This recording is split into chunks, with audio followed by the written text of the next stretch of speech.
Day 2 of daily blogs. ಎಲ್ಲರಿಗೂ ಜೈ ಶ್ರೀರಾಮ್ ರೀ. ನಾವತ್ತು ಮುಂಜಾನೆ ಜಲ್ದಿ ಎದ್ದು ಜಳಕ ಮಾಡಿ ವಿಭೂತಿ ಹಚ್ಕೊಂಡೇವ್ರಿ. ನಮ್ಮ ಉತ್ತರ ಕರ್ನಾಟಕದಾಗ ವಿಭೂತಿ ಯಾಕೆ ಹಚ್ಕೊತಾರಂದ್ರ ವಿಭೂತಿ ಹಚ್ಕೊಂಡ್ರೆ ನಮ್ಮ ಈ ಕಡೆ ಬೆಳಗಾಗ್ತಾರೆ ನೋಡ್ರಿ. ಇವತ್ತು ನಮ್ಮ ಆಯಿ ದುಕಾನ್ ಕಳ್ಸ್ಲತ್ತಿರ, ಅದಕ್ಕೆ ದುಕಾನ್ಗೆ ಹೋಗಂ ಬರ್ರಿ. ದುಕಾನ್ ಹೋಲಕ ನಮ್ಮ ಅಂಬರಿ ತೆಗ್ದೇವ್ರಿ. ನೋಡ್ರಿ ನಮ್ಮ ಅಂಬರಿ ಎಷ್ಟು ಗಿಚ್ಚು ಕಾಣತ್ತೈತಿ. ಬರ್ರಿ ದುಕಾನ್ಗೆ ಹೋಗಾರಿ.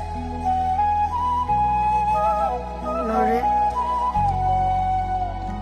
ಎಲ್ಲಿ ತೊಲಕ್ ಬಂದೇವ್ರಿ. ನಾವು ದೀಪಾವಳಿ ಪೂಜೆ ಸಲಿಂದ ಎಲ್ಲಿ ತೊಲಕ್ ಬಂದೇವ್ರಿ. ನೋಡ್ರಿ ಹಂಗೆ ಟ್ಯಾಂಕ್ ತೊಗೊಂಡು ಮನೆಗೆ ನಡೆದೇವ್ರಿ. ದೀಪಾವಳಿ ಸಲಿಂದ ಟ್ಯಾಂಕ್ ತೊಗೊಂಡು ಮನೆಗೆ ನಡೆದೇವ್ರಿ. ಹಂಗೆ ಇವತ್ತಿನ ವಾತಾವರಣ ಹಂಗದ ಅಂತೇಳಿ ನೋಡ್ಲಕ್ಕ ಮ್ಯಾಳಿಗೆ ಮೇಲೆ ಹೋಲತ್ತೇವ್ರಿ. ಬರ್ರಿ ನಿಮಗೂ ಇವತ್ತಿನ ವಾತಾವರಣ ತೋರಿಸ್ತೇವಿ. ಹಂಗೆ ಅಮೇಜಿಂಗ್ ಸೂರ್ಯನದೊಂದು ವ್ಯೂ ತೋರಿಸ್ತೇವೆ ಬರ್ರಿ. ನೋಡ್ರಿ ಹಂಗಿದೆ ಪ್ರಕೃತಿ ಇವತ್ತಿಂದು. ಹಾಗೆ ಅಲ್ಲಿ ನೋಡ್ರಿ ಸೂರ್ಯ ಹೋಗ್ತಾ ಇದ್ದಾನೆ, ಎಷ್ಟು ಚೆನ್ನಾಗಿ ಕಾಣ್ತಾ ಇದೆ. ಇದನ್ನ ಹೇಳ್ತಾ ನನ್ನ ಬ್ಲಾಗನ್ನು ಮುಗಿಸುತ್ತೀನಿ. ಬಾಯ್ ಕಲಬುರ್ಗಿ.